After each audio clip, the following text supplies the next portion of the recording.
Corona महामारी की वजह से देश में तकरीबन 3 महीने से लॉकडाउन जारी है।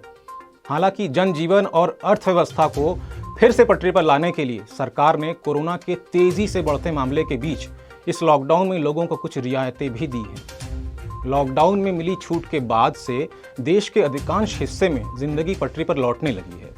सरकार ने आम लोगों को भी अपनी तरफ से कुछ राहतें दी हैं।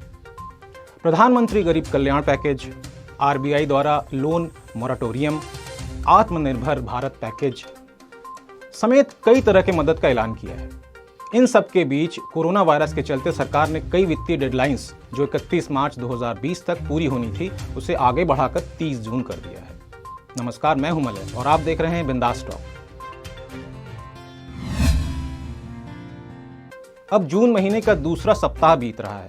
ऐसे में ये जान लेना अच्छा होगा कि 1 जुलाई से पहले यानी इस महीने की आखिरी तारीख यानी 30 जून तक कौन कौन से काम पूरे कर लेना जरूरी है। इन कामों में पैन आधार लिंक के साथ ही इनकम टैक्स रिटर्न से जुड़े कई काम शामिल हैं। अगर आप तय समय सीमा यानी 1 जुलाई से पहले ये काम नहीं कर लेंगे तो आपको नुकसान हो सकता है। कोरोना संकट के कारण सरकार ने पैन को आधार से लिंक करने की समय सीमा को 31 मार्च से बढ़ाकर 30 जून कर दिया था। अगर आपने अब तक अपने पैन कार्ड को आधार से लिंक नहीं किया है तो अब जल्दी से इस काम को पूरा कर लें, वरना 30 जून के बाद आपका पैन कार्ड अमान्य हो जाएगा। कोविड-19 की वजह से आयकर विभाग ने वित्त वर्ष 2019-20 के लिए आईटीआर दाखिल करने की आखिरी तारीख को 31 जुलाई से बढ़ाकर 30 नवंबर कर दिया है। वहीं इसके साथ ही टैक्स बचाने के लिए आयकर कानून की धारा 80C, 80D, 80E के तहत निवेश करने की समय सीमा को 30 जून तक बढ़ा दिया है। लिहाजा जल्दी से आप इस छूट का फायदा उठा लें। अगर आपने वित्त वर्ष 2018-19 के लिए आईटीआर रिटर्न को अभी तक नहीं भरा है तो 30 जून तक फाइल कर सकते हैं। साथ ही 30 जून तक रिवाइज आईटीआर को दाखिल किया जा सकता है। दरअसल सरकार ने कोरोना संकट के कारण रिटर्न फाइल करने की आखिरी तारीख 31 मार्च से बढ़ाकर 30 जून कर दिया है।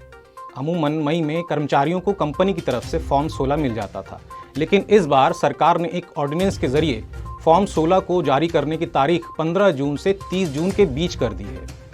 फॉर्म 16 एक तरह का टीडीएस सर्टिफिकेट होता है जिसकी आईटीआर दाखिल करते वक्त ज़रूरत पड़ती है। ऐसे में आप अपनी कंपनी से अपना फॉर्म 16 ज़रूर ले लें। अगर आपने पीपीएफ या फिर सुकन्या समृद्धि खाते में 31 मार्च 2020 तक किसी तरह का कोई न्यूनतम राशि जमा नहीं कराया है तो 30 जून तक कर सकते हैं। न्यूनतम राशि जमा नहीं होने पर पेनल्टी का प्रावधान है, जिसको डाक विभाग ने फिलहाल हटा लिया है। अगर आपका पीपीएफ खाता 31 मार्च को मैच्योर हो गया है और ऐसे खाते अगले 5 सालों के लिए एक्सटेंड कराना चाहते हो तो ये भी आप 30 जून तक करवा सकते हैं। डाक विभाग ने इस संबंध में 11 अप्रैल को एक सर्कुलर निकाला था। आशा है ये जानकारी आपको पसंद आएगी। जिन्होंने अभी तक चैनल को सब्सक्राइब नहीं किया है वे सब्सक्राइब कर लें, वीडियो को लाइक और शेयर करें।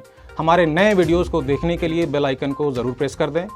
साथ ही साथ विश्व प्रसिद्ध किस्से, कहानियाँ और लोक कथाओं को सुनने के लिए बिंदास स्टोरीज को सब्सक्राइब करना नहीं भूलिएगा, जिसका लिंक डिस्क्रिप्शन बॉक्स में दिया गया है। आपको अच्छा लगेगा। नमस्कार।